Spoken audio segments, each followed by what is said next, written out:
오늘의 말씀은 마가복음 13장 23절 말씀입니다. 너희는 삼가라. 내가 모든 일을 너희에게 미리 말하였노라. 아멘.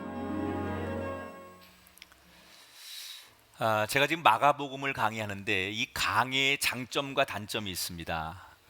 강의 설교는 이게 쭉 한 권의 책을 우리가 처음부터 마지막까지 쫙 이렇게 일관성 있게 흘러간다는 데 대해서 굉장히 좋은 장점이 있고 성경을 구체적으로 알아간다는 데 도움이 됩니다. 그런데 때때로는 조금 상황과 안 맞는 주제가 튀어나올 때가 있어요. 순서대로 가다 보니까.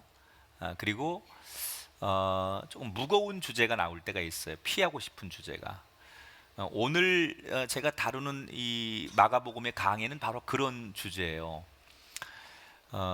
종말에 대한 얘기가 오늘 나옵니다. 근데 이거를 굉장히 무거운 주제를 어떻게 오늘 여러분에게 설명할까? 왜냐하면 너무나 많은 그 이단들이나 사이비 종교들이 흔히 썼던 그 단골 메뉴가 이 종말론이기 때문에 이걸 건강한 그리스도인들도 굉장히 왜곡하고 부담스러워하고 별로 듣고 싶어하지 않는 그런 주제로 받아들입니다. 그래서 저도 선택을 하라면 이 설교는 나중에 하고 싶은 설교인데 오늘 이게 순서대로 가다 보니까 오늘 이 주제가 딱 걸렸는데 피할 수는 없고 그래서 이 주제를 여러분에게 설명합니다. 그래서 조금은 여러분들이 무거운 주제일 수도 있고 또 아니면 여러분이 원하는 주제가 아닐 수도 있겠지만 이 이야기를 우리가 한번 진지하게 오늘 하나님의 음성으로 한번 듣고 또 신앙적으로 결단하는 시간이 됐으면 좋겠다라는 생각이 듭니다. 여러분 농구 경기에 보면 버저비터라는 그런 용어가 있습니다. 경기가 종료되는 휘슬 소리와 함께 선수가 공을 던졌는데 골이 될 때 그때 버저비터라고 합니다. 그런데 만약에 이 경기가 박빙의 경기예요. 한 점이나 두 점 차의 경기에서 버저비터를 막지 못한 팀은 마지막 1초를 막지 못해서 경기 내내 이기고 있던 경기를 막판에 1초에서 뒤집어지는 거예요. 굉장히 짜릿한 거겠죠. 그러니까 승리한 팀은 짜릿한 거지만 진 팀의 입장에서는 경기 내내 앞서가다가 1초를 디펜스하지 못하고 막아내지 못해서 경기를 패하게 되면 그 허탈감은 굉장히 크겠죠. 근데 사실 농구 경기에만 이 버저비터가 있는 게 아니라 우리 인생에도 버저비터가 있습니다. 어떤 분들은요 참 젊은 시절에 그리고 그 자기 인생의 전성기를 굉장히 훌륭하게 살아오다가 인생의 말년에 자기 인생이 꼬이는 분들이 있어요. 예를 들어서 그렇게 청렴하게 공직생활 잘하시고 평생을 남을 위해 봉사하던 분이 공직생활 얼마 안 남겨놓고 아주 원치 않는 사건에 휘말리거나 불행한 일을 만나서 자신의 평생의 그 삶의 기반이었던 정직하고 건강한 삶을 송두리째 잊어버리는 사람들, 또 평생을 그렇게 사이좋은 부부로 지내면서 인꼬 부부처럼 정말 가정에 충실하던 그 부부가 인생의 말년에 어떤 사건에 휘말리고 또 어떤 문제 때문에 둘이 같이 살지 못하고 노년에 이혼을 하는 사람들, 이게 다 뭐예요? 인생의 마지막을 버저비터를 막지 못한 사람들. 얼마든지 우리가 그럴 수 있어요. 그러니까 인생이라는 것은요 시작도 중요하고 과정도 다 중요하지만 그 마지막의 마무리를 어떻게 하느냐가 굉장히 중요하다는 얘기예요. 오늘 성경에 보면 인생에만 버저비터가 있는 게 아니라 우리가 살아가는 이 세상에도 마지막이 있다 이렇게 얘기를 하십니다. 예수님이. 자 여러분 보세요. 시작이 있으면 끝이 있는 건 당연한 거겠죠. 이 인류가 시작을 했어요. 그렇다면 끝도 있는 거예요. 우리가 태어났으면 죽는 거죠. 예배가 시작됐으니까 끝도 있는 거죠. 마찬가지예요. 넓게 보면 이 인류가 어디서 시작이 됐다라고 하면 어떻게 마무리된다는 것은 당연한 얘기예요. 이것은 여러분 현대인들이 가장 신뢰하는 과학의 분야에서도 이 인류가 멸망할 것이다라는 종말을 예고하고 있습니다. 소위 천문학이죠. 이 현대 과학에서 천문학자들이 아주 한결같이 얘기하는 것 중에 하나가 뭐냐? 우리가 살고 있는 이 지구를 비롯한 인류는 반드시 종말이 온다. 이건 과학자들이 하는 얘기예요.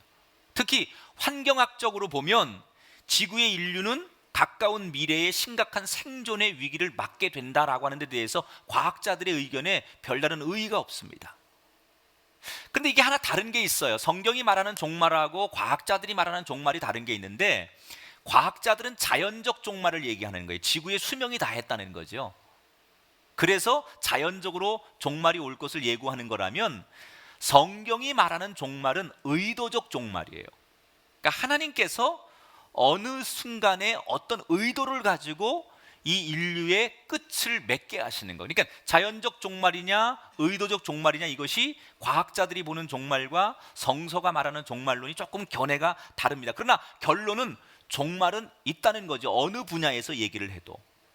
오늘 성경에서는 이 끝을 맞는 우리가, 언젠가 우리의 인류가, 우리의 이 지구가 종말을 맞는다면 그 마지막을 어떻게 잘 준비해야 되느냐라는 이야기를 예수님이 지금 제자들에게 가르쳐 주고 있는 거예요. 자, 예수님이 제자들에게 예루살렘 성전이 다 돌 하나 남지 않고 무너질 것이다 이렇게 얘기를 했더니, 제자들이 그때가 언제입니까? 그러면 어떤 징조가 나타납니까? 그때는 이렇게 물었어요. 그랬더니 예수님께서 뭐라고 대답하시느냐? 마가복음 13장 5절에 보니까 모든 것이 무너지는 그 순간에 나타나는 징조 가운데 하나가 너희가 사람의 미혹을 받지 않도록 주의하라, 이렇게 얘기하셨어요. 미혹이라는 말이 뭡니까 여러분? 유혹이라는 거죠. 유혹. 우리가 어느 목표를 향해 가려고 할 때 우리 목표를 제대로 가지 못하도록 방해하는 것, 그게 미혹이에요. 우리가 세상 살면서 여러분 얼마나 많은 미혹을 받습니까? 돈의 유혹도 받고, 우리 쾌락의 유혹도 받고, 오늘 당장 여러분 예배 오는데 얼마나 많은 유혹을 받으셨어요? 또 지금도 여러분 얼마나 먹고 싶은 것을 상상하면서 살도 빼야 되겠고 먹고 싶은 것도 있고, 이거 다 유혹이죠. 자녀들이 컴퓨터 하는 것도 유혹이고요. 우리가 살아가면서 명예에 대한 유혹이라든지, 또는 뭐 우리가 어떤 우리의 감정에 이끌려 살아가는 모든 것 자체가 유혹이고 미혹이라는 거예요. 그 마지막 때가 되면 나타나는 여러 가지 현상 가운데 하나가 뭐냐? 우리를 미혹하는 게 많다는 거예요. 그걸 조심하라는 거예요. 하나님 앞에 우리가 정말 천국 백성이 되는 것까지 가야 하는데, 우리가 가야 하는 그 길을 방해하고 유혹하는 것들이 너무 많은 것, 그것이 마지막 때의 징조라는 거예요. 그러면서 구체적으로 어떤 미혹을 주의해야 되느냐? 첫째는 공포의 미혹을 물리치라는 거예요. 공포감. 자, 여러분, 마지막 때가 되면 예수님 말씀하기를 우리들에게 많은 두려움이 생기게 될 것이다. 근데 여기서 예수님은 두 가지를 말씀하시죠. 첫째는 전쟁의 공포를 말씀하십니다. 마가복음 13장 7절 8절에 보니까 난리와 난리의 소문을 들을 때 두려워하지 말라. 민족이 민족을, 나라가 나라를 대적하여 일어나겠고, 그렇게 말합니다. 여기 난리라는 말은 전쟁을 말하는 거예요. 여러분, 우리 인류의 역사가 17세기, 18세기 계몽주의를 거치면서 사람들이 우리가 가지고 있는 이성과 과학과 합리적인 힘을 가지고 우리 손으로 이 지구상을 가장 아름다운 삶의 터전으로, 지상 낙원으로 만들 수 있다고 믿었어요. 이게 계몽주의의 영향이죠. 인간이 가지고 있는 힘, 이걸 가지고 다 모으면 이 지상에다가 지상 낙원을 만들 수 있을 것이다, 이렇게 믿었어요. 그런데 그 꿈이 20세기에 들어와서 발발한 두 차례의 세계 대전으로 완전히 산산조각나고 부서지고 말았죠. 인간의 이성의 힘이나 이 과학의 힘을 가지고 지상 낙원을 만들 수 있다고 믿었는데 전쟁이 일어나는 거예요. 그 인간이 만든 무기와 첨단의 그런 과학의 힘을 가지고 전쟁을 해보니까 우리가 원하는 결과가 생기지 않고 다른 결과가 생긴다는 것을 인간들이 알게 된 거예요. 그래서 인간들이 지금 가장 무서워하는 것 중에 하나가 뭐냐? 전쟁에 대한 공포예요. 여러분, 지금 이 지구상에는 세계 곳곳에 지금도 이 시간도 전쟁이 끝이질 않고 있습니다. 뭐 국가와 국가 간의 전쟁도 전쟁이지만 한 국가 안에서 자기들끼리 벌어지는 내전도 전쟁입니다. 어떤 뭐 국가에서는 인종과 인종끼리 충돌해서 전쟁이 일어나기도 하고, 종교 간의 전쟁이 일어나기도 하고, 지역 간의 갈등 때문에 전쟁이 일어나고, 하여튼간 지금 이 지구상에는 서로를 죽이려고 결사항전을 벌이는 곳들이 얼마나 많은지 몰라요. 더군다나 지금 여러분 우리가 살고 있는 이 대한민국은 어떤 곳입니까? 전 세계가 주목하는 지구상의 가장 위험한 화약고예요. 만약에 지금 21세기에 전쟁이 일어날 수 있는 가장 확률이 높은 곳을 꼽으라고 하면 주저없이 많은 사람들이 대한민국을 꼽아요. 최근에 지금 이 남북 간의 문제는 굉장히 심각합니다. 북한이 핵무기를 가지고 벼랑 끝 전술을 지금 벌이고 있습니다. 근데 뭐 북한이 연일 계속해서 서울을 불바다로 만들겠다, 핵폭탄을 터뜨리겠다, 끝까지 가보자 이러고 계속 지금 발표하는데, 우리나라 사람들은 하도 그런 얘기를 많이 들어가지고 이게 만성이 돼가지고 저놈 또 저거 헛소리 하네 이러고 우리는 이 전쟁에 대해서 별로 그렇게 우리 심각하게 안 느껴요. 걱정은 되지만 그렇게 설마 하니, 저놈 저거 맨날 써먹는 전략이야 저거, 저놈들은 뭘 또 미국하고 뭘 협상을 벌이기 위해서 저 카드 들고 나온 거겠지 이러면서 우리는 굉장히 대수롭지 않게 여깁니다. 만성이 됐다는 얘기죠, 한국 사람들은. 그런데 여러분 외신 보도를 한번 보십시오. 유엔을 비롯한 전 세계의 지금 서방 국가들은 이 한반도의 상황을 그렇게 대수롭게 여기지 않고 있다는 거예요. 너무나 심각하게 보고 있는 거예요. 정말로 전쟁이 곧 일어날 수 있는 확률이 높다고 대한민국을 굉장히 위험한 지역으로 바라보고 있습니다. 저는 오늘 아침에 이렇게 교회에 일찍 나오면서 이 말씀을 묵상하다가 정말 우리나라에 전쟁이 일어나면 어떻게 할까 상상하고도 싶지 않더라고요. 지난번처럼 연평도에 북한이 미사일 쏘고 대포 쐈는데, 지난번에 우리가 얼떨결에 당했지만 이번에 그럴 리 없거든요. 몇 배로 되갚아 줄 거거든요. 그럼 저쪽에서도 어쭈 인민들을 위해서 우리가 이럴 수 없지, 그리고 또 좀 더 크게 나오면 이게 정말 어디로 튈지 모르는 굉장히 위험한 상황으로 갈 수도 있겠다. 상상을 못 하겠더라고. 전쟁이 나면 어떻게 해야 되지? 방법은 하나예요. 이 땅에 전쟁이 없기를 기도해야 돼요. 이 땅에 정말 하나님이 이 나라 이 민족을 버리지 않고 이 땅에 전쟁 없는 평화가 있기를 그리스도인이 기도해야 할 줄 믿습니다. 너무 간절히 기도가 되더라고요. 하나님 정말 이 땅에 하나님 평화를 주옵소서. 전쟁은 안 됩니다. 하나님. 전쟁 나면 어떡할 거예요? 무조건 교회로 모이세요. 어디 가도 소용없어. 이 교회가 그래도 튼튼하게 지어졌기 때문에 지하는 그래도 좀 튼튼하니까 그래도 다른 데보다 여러분 좀 이렇게 숨어 있기는 좀 편할 것 같아서 일단 교회로 모여보자고요. 아무튼 전쟁은 없어야 합니다. 하나님 이 땅에 평화를 주옵소서. 우리 그리스도인들이 이 문제 가지고 기도해야 될 때인 줄 믿습니다. 근데 여러분, 군인들만의 전쟁만 전쟁입니까? 지금 군인들 말고도 세계는 바야흐로 총성 없는 전쟁의 시대가 되었습니다. 보세요. 무역전쟁, 정보전쟁, 자원전쟁, 취업전쟁, 심지어 여러분들 아침마다 출근전쟁, 입시전쟁, 경찰들은 범죄와의 전쟁, 우리 목회자들은 주일날 출석과의 전쟁. 이 전쟁이란 말이 모든 단어의 그 꼬릿말에 다 달라붙어요 지금. 근데 사실은 이게 현대인들의 이기적인 마음을 보여주는 거라고 저는 생각합니다. 모든 그 뒷말에 꼬릿말에 이 전쟁이란 단어가 붙는다는 얘기는요, 전쟁이 뭡니까 여러분? 전쟁은요 상대를 죽여야만 내가 사는 게 전쟁입니다. 전쟁은 놀이가 아니에요. 전쟁이라고 선포가 되면요 둘 중에 하나 죽어야 끝나는 게 전쟁입니다. 전쟁은 네가 죽든지 내가 죽든지 해야 돼요. 서로를 누가 먼저 죽이느냐에 따라서 전쟁의 승리가 결정되는 거예요.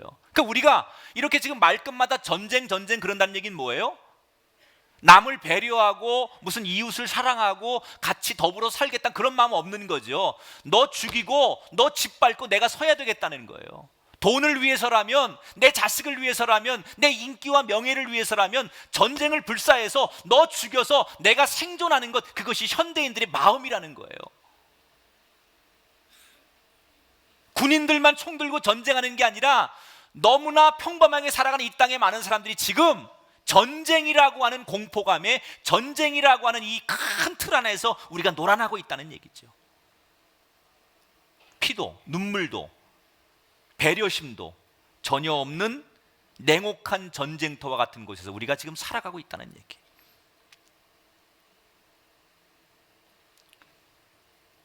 주님은 뭐라고 말씀하십니까? 전쟁으로 이기는 자가 아니라 사랑으로 이기는 자가 되라. 사랑하는 여러분, 우리가 싸워서 꼭 전쟁에서 이기는 방법만이 아니라 상대를 감동해서 이길 수도 있고요, 상대를 설득해서 이길 수도 있고요, 상대에게 오래 참고 기다려주면서 이길 수도 있습니다. 이게 하나님의 방법인 줄 믿습니다.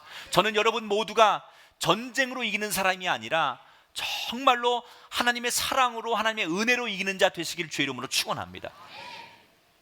두 번째, 어떤 공포가 있다고 했느냐? 자연재해의 공포예요. 자연재해. 마가복음 13장 8절입니다. 지진이 있으며 기근이 있으리니 그랬습니다. 자, 인간이 과학의 기술이 발전하면서 자연재해 같은 거 거뜬히 인간이 막아낼 수 있다고 생각을 합니다. 그런데 시간이 지나다 보니까 어때요? 그렇게 최첨단의 과학과 지능과 모든 인공위성의 정보를 다 가지고 있지만 인간 마음대로 자연을 조절할 수 없다는 것을 더 우리는 현격하게 느끼고 있어요. 여러분, 지금 지구가 온난화로 인해서 우리가 예측하지 못하는 기상이변, 자연재해가 속출하고 있습니다. 지금 지구가 점점점 더 많은 그 퍼센테이지로 사막화돼 가고 있어요. 중국 같은 데는 한 30% 정도가 지금 사막화돼 가고 있고요, 베이징 같은 곳에는요 호흡을 못 한다는 거예요. 밖에 나가서 호흡하는 자체가 지금 죽음이에요. 그래서 제가 지난번에 설교했잖아요. 베이징에서 여러분 캔 공기가 출시됐다고요. 우리로 말하면 저 설악산이나 어디 무슨 지리산 이런 데서 공기를, 산소를 담아가지고 그 캔에다 집어넣어가지고 슈퍼마켓에서 파는 거예요. 그래서 사람들이 밖에 외출하고 왔다가 물 마시듯이 그거 하나 사가지고 이제 살 것 같네. 이게 한 800원 정도 하는데 이미 800만 캔, 1000만 캔 정도가 팔렸다는 거예요. 여러분 빨리 이거 준비해요. 우리 대부도 산소 이런 거 해가지고 얼마나 심각한 겁니까? 이제는 우리가 숨 들여 마시고 내뱉는 이것조차도 자연의 이 공해 때문에 마음 놓고 할 수 없다는 거죠. 그게 지금 우리가 살아가는 지구예요. 후쿠시마 원전 사태 2주년입니다. 일본은 분명히 우리보다 여러 가지 정보나 IT 기술이나 인공 기술 이런 것들이 우리보다 앞서 있습니다. 그런데 갑자기 터진 그 쓰나미, 강진, 후쿠시마 원전 사태, 이거 자연의 심 앞에서 일본이 속수무책으로 당했어요. 미국이 여러분 우리보다 얼마나 많은 정보를 가지고 있고 얼마나 많은 힘을 가지고 있습니까? 그러나 미국의 여러분 불어닥치는 여러 가지 자연의 재해 앞에 미국이 꼼짝없이 당하지 않습니까? 굉장히 무서운 거예요. 1998년도에 그 개봉됐던 영화 가운데 딥 임팩트라는 영화가 있어요. 지구가 이 우주의 소행성이나 운석과 충돌할 가능성을 가정하고 만든 영화예요. 근데 이게 여러분 지금 이제 가정이 아닙니다.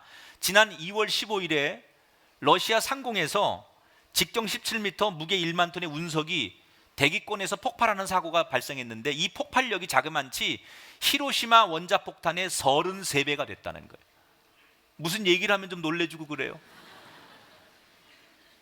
이게요, 이 운석이 지상 24km에서 터졌으니까 그나마 이 정도 됐지요. 이게 조금만 고도가 만약에 밑으로 내려와서 터졌으면 상상할 수 없는 대재앙이 일어난다는 거예요.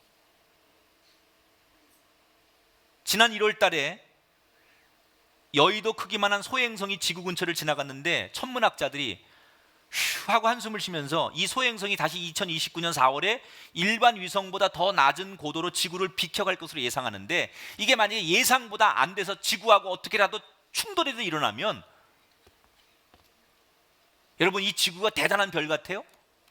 우리가 가지고 있는 이 지구상에 엄청난 사람들의 재능과 이 모든 것들이 엄청난 것 같아요?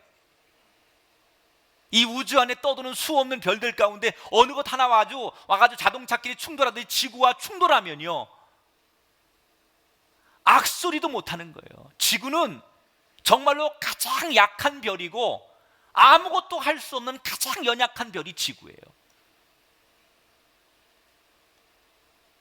오히려 우리가 가지고 있는 과학으로 보니까 이 지구라고 하는 별이 아무것도 할 수 없고, 이렇게 자연의 앞에, 자연의 재해 앞에, 이 우주의 원리 앞에 우리는 아무것도 할 수 없는 연약한 존재라는 것이 속속히 밝혀지고 있어요.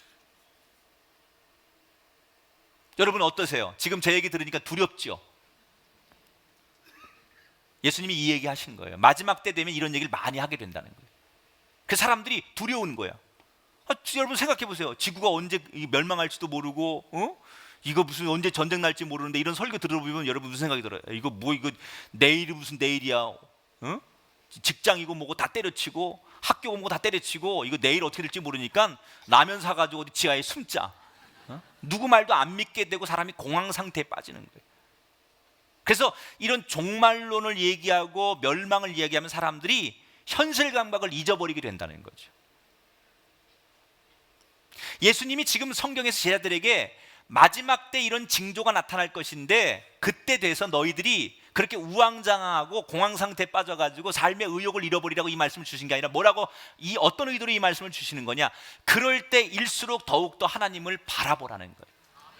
왜? 하나님은 하나님의 백성들을 절대로 버리지 않는다는 거예요. 두려워하지 말아라. 13년 7절에 그렇게 말씀하신다. 따라합시다. 두려워하지 말아라. 하나님은 하나님의 백성들을 그 공포감과 두려움 속에서 끝까지 지켜주신다는 거예요. 누가복음 21장 18절에 보니까 너희 머리털 하나도 상하지 않게 할 것이다 그랬어요. 이 재난이라는 말을 원문에서 찾아보니까 출산의 고통 이렇게 해석을 해요. 여러분, 엄마들이 아기를 출산할 때 고통을 느끼잖아요. 그런데 그 고통이 있어야 새 생명의 기쁨을 얻는 거예요. 자, 오늘 마가복음 13장 7절 8절에 보니까 예수님이 왜 우리에게 마지막 때 이런 재난이 임하느냐라고 뭐라고 말씀하시느냐? 아직 끝은 아니니라. 이는 재난의 시작이니라 그랬어요. 우리를 하나님께서 이 절망의 막다른 골목에 몰아넣기 위해서, 우리를 공포 속에 집어넣기 위해서 이런 고통을 주는 게 아니라, 오히려 이런 고통을 통해서 우리가 하나님을 바라보고 그러므로 인해서 새로운 시대를 열어주기 위한 과정으로 하나님께서 이런 고통을 우리에게 주신다는 거예요.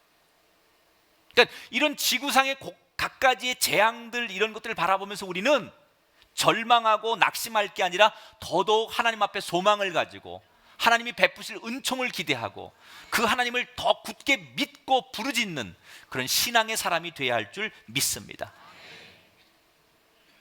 두 번째로, 마지막 때가 되면 어떤 것을 우리가 조심해야 되느냐?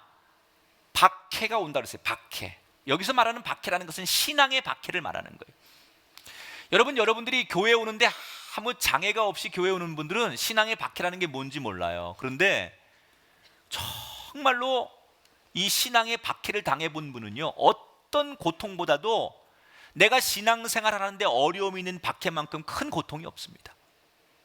예를 들어서 여러분 오늘 교회 나오는데도 여러분 남편이 또 여러분한테 비아냥거린 분 있죠? 또 그놈 얼굴 보러 가냐? 여기서 그놈이라는 것은 여러분 상상에 맡길게요. 나를 두고 하는 얘기는 아닙니다. 시어머니가 야 우리 집안에 왜 너 혼자만 왜 교회를 다니냐 이러고 반대하는 분도 계시고, 부모가 여러분 자녀들 반대하는 분도 있고, 이게 다 핍박이죠. 박해죠. 넓게 보면요, 지금 이슬람 국가 같은 데서는요,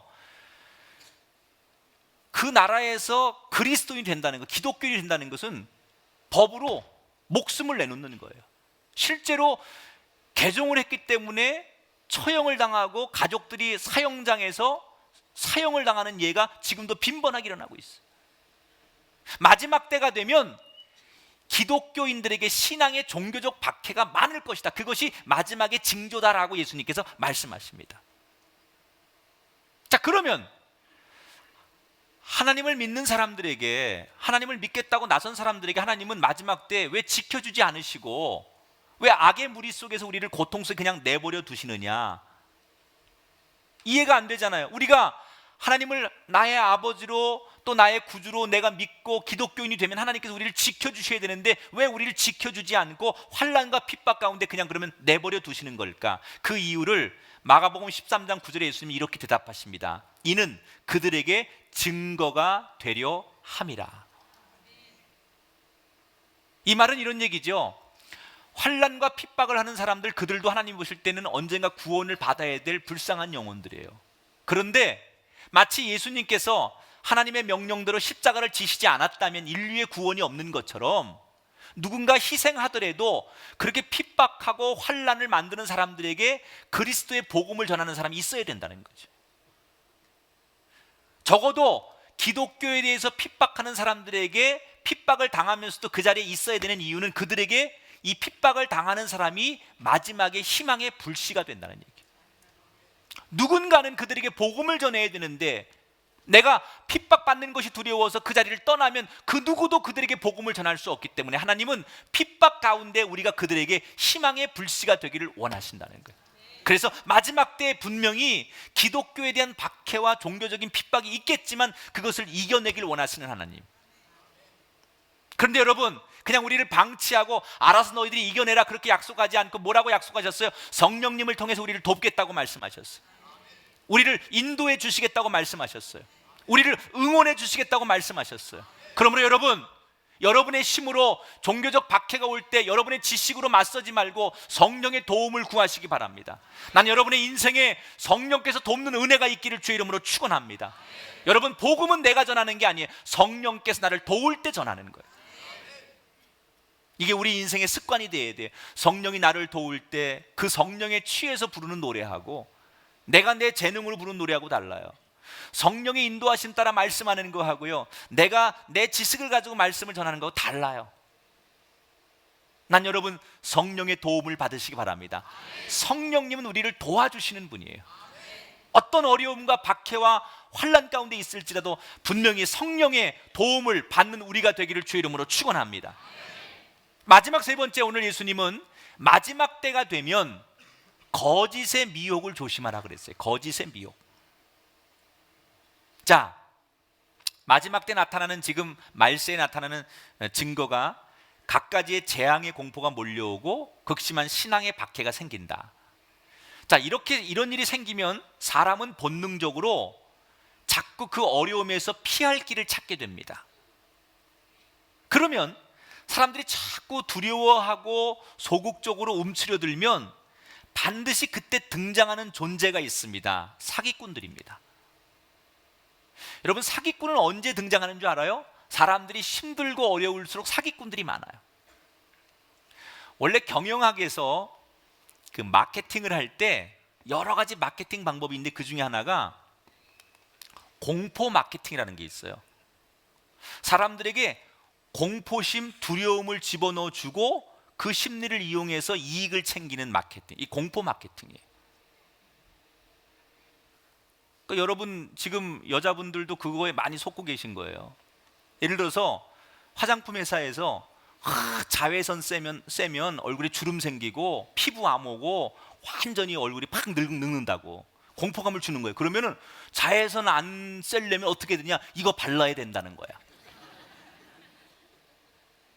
그래서 공포감을 딱 주고서 그러면 안 되는데, 그러면서 갖게 되는 생각이 대안을 주는 거죠. 그리고 그 화장품을 딱 내놓으면 사람들이 이 공포 마케팅에 쏠려가는 거예요. 그래서 사는 거야. 그런 경우가 많죠. 사람에게 두려움을 주고 공포감을 준 다음에 어떤 슬쩍 대안을 딱 주면 사람들은 반드시 그것을 받아들이게 돼 있다는 거예요. 그게 공포 마케팅. 저는 지금 공포 마케팅 하는 거 아니니까 그런 눈으로 보지 마세요. 그런데 마지막 날이 되면 예수님께서 이렇게 공포 마케팅을 하는 거짓 선지자들, 거짓 종교인들, 구원자라고 여기는 종교 사기꾼들이 급증할 것이다라고 예언을 하십니다. 마가복음 13장 6절을 같이 읽어보겠습니다. 시작. 많은 사람이 내 이름으로 와서 많은 사람을 미혹하리라 그랬습니다. 자, 여러분 잘 들으세요. 내가 재림주다, 내가 하나님이 보낸 제2의 예수다, 이렇게 자기를 구원자라고 주장하거나 그걸 옹호하거나 맞다고 동조하는 사람들은 1초도 여러분 고민할 거 없어요. 100% 사기꾼입니다. 1초도 고민하지 말아요. 고민하는 분 계시네요. 무조건 뭐 이 지구상에 누구든지 내가 하나님이 보낸 사람이고 내가 구원자고 거기에 그런 분이 있다고 그것을 믿는 사람들은 다 100% 사기꾼이에요. 근데 한국 사람들은요, 너무 순진해가지고, 아니 목사님 그래도요, 혹시 그 사람이 정말 다시 오시리라고 예언한 그분이면 어떡해요? 아니면 좋지만 혹시라도 그분이, 만약에 그분이면 어떡하지요? 그분이 예언된 구원자일 수도 있잖아요. 이러면서 굉장히 찜찜해 하시는 분들이 있습니다. 여러분 절대 걱정하지 마십시오. 성경에 보니까 2000년 전에 처음에 오셨던 예수님은 이스라엘의 한 구석에 비밀스럽게 태어나셨지만 다시 오실 예수님은 하늘로부터 모든 사람들이 한꺼번에 볼 수 있도록 오시겠다 그랬어요. 모든 사람이 볼 수 있도록. 마가복음 13장 26절을 볼게요. 그때 인자가 구름을 타고 큰 권능과 영광으로 오는 것을 여기 사람들이라는 것은 복수예요. 모든 사람들이 보리라 그래요. 다시 오실 예수님은 비밀스럽게 2000년처럼 오시는 게 2000년 전에 그렇게처럼 오시는 게 아니라 다시 오실 예수님은 모든 사람들이 다 볼 수 있도록 오신다는 거예요. 저도 여러분도 여러분의 자식도 다시 오실 예수님이 어떤 분인지 다 알게 된다는 거예요. 누구만 비밀스럽게 알지 않고 모두가 알게 오시겠다고 말씀하셨기 때문에 다시 오실 예수님은 우리가 다 알아야 돼요. 그게 다시 오실 예수님이에요. 일부만 알고 비밀스럽게 아는 것, 이건 100% 사기꾼들이 하는 얘기예요. 1초도 헷갈리지 말아요.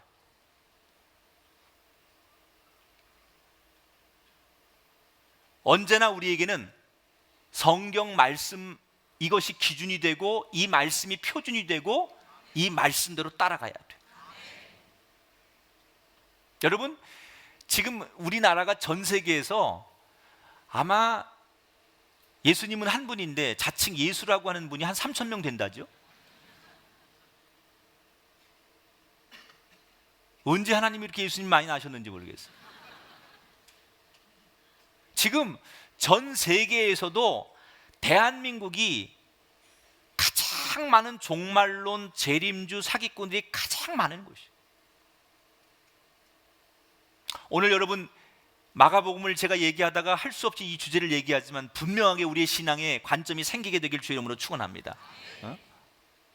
작년에 여러분 우리가 잘 알다시피 통일교회 문선명 씨가 죽으면서 이 사람의 주장은 이 땅에 있는 모든 종교를 통일하겠다는 거예요. 그 사람이 교리 가운데 하나. 그런데 뭐 이 땅에 있는 종교를 다 통일해요. 자기 아들도 통일을 못 해가지고 아들이 반란을 일으켰잖아요. 아들부터 통일했으면 좋겠어. 아들끼리도 싸워가지고 장례식장에 들어오냐 마냐 이러고 그랬는데 뭘 통일을 해요. 통일을 한마디로 코미디예요. 코미디. 여러분 살아있는 분 되시기 바랍니다. 우리 꿈의 교인들은 살아있네. 영적으로 살아있네. 아멘.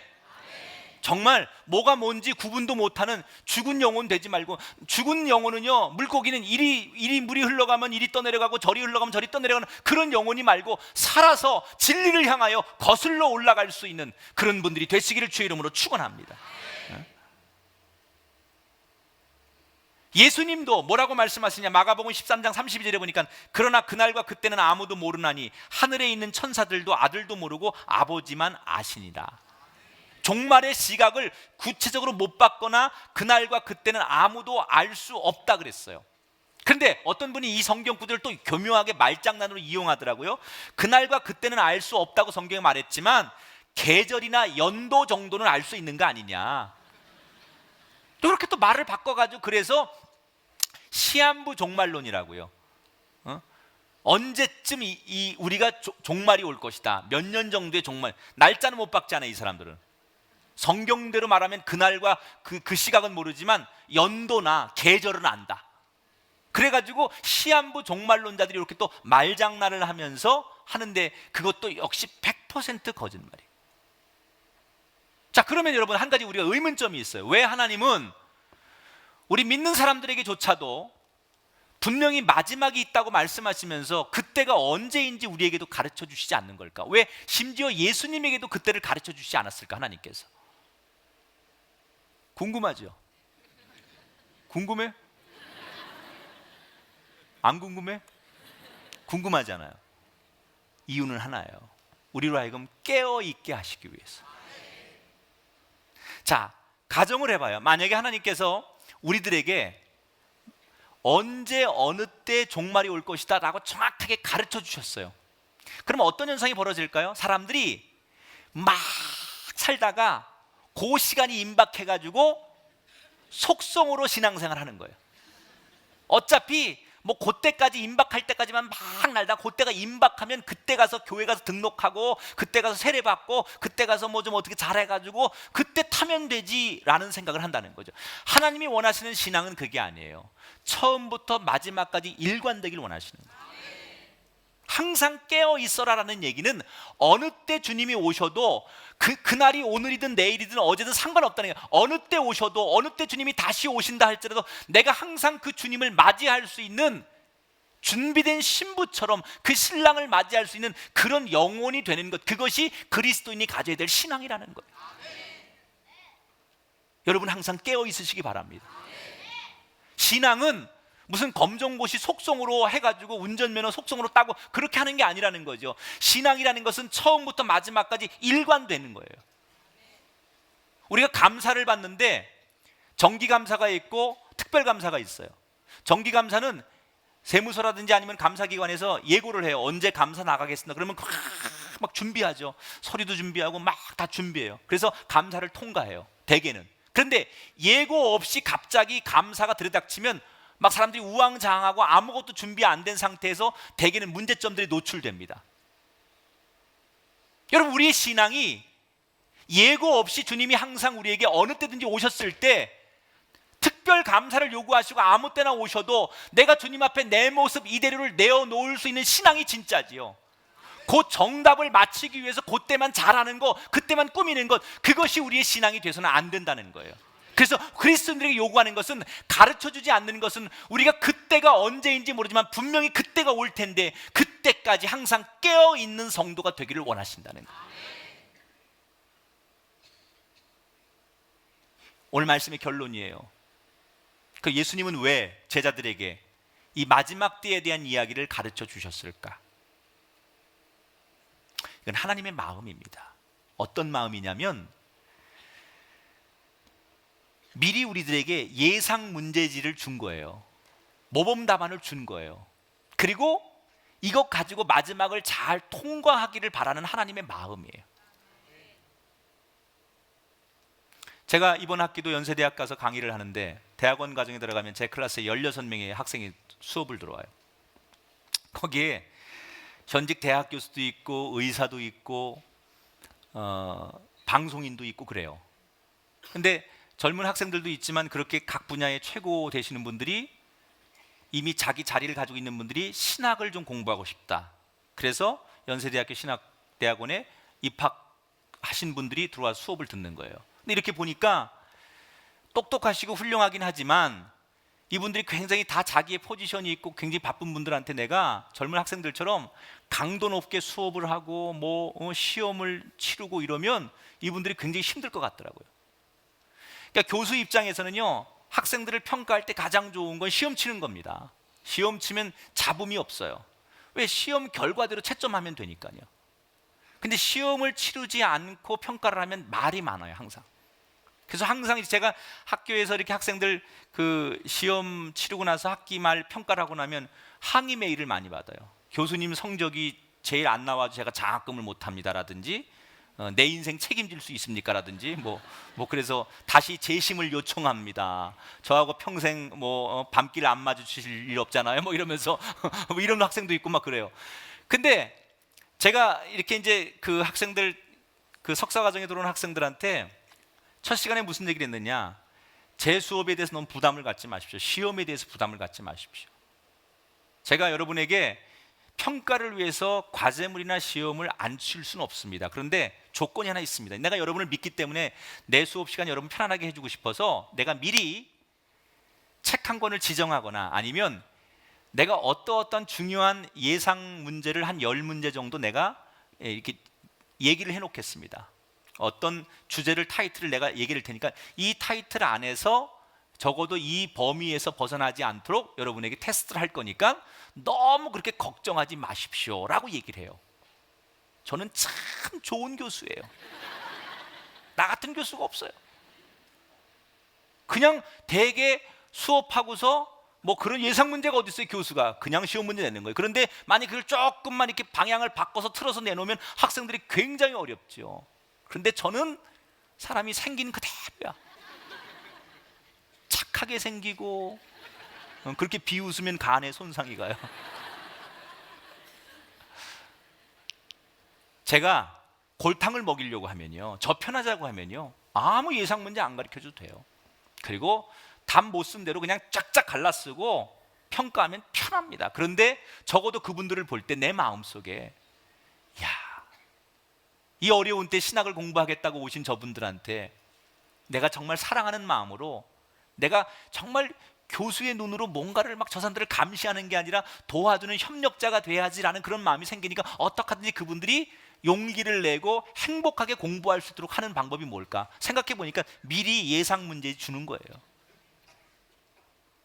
하나님이 오늘 우리들에게 이 마지막 때에 대해서 말씀하시는 건 결국 그런 마음이라는 거예요. 우리 모두가 이 마지막을 훌륭하게 통과해내는 사람이 되기를 원하시기 때문에 이 말씀을 들으면서 우리가 절망하고 낙심할 게 아니라 포기할 게 아니라 마지막을 누구 못지않게 잘 통과하는 사람, 그 사람이 오늘 이 말씀 듣는 저와 여러분 되기를 주의 이름으로 축원합니다. 시작이 있으면 끝이 있어요.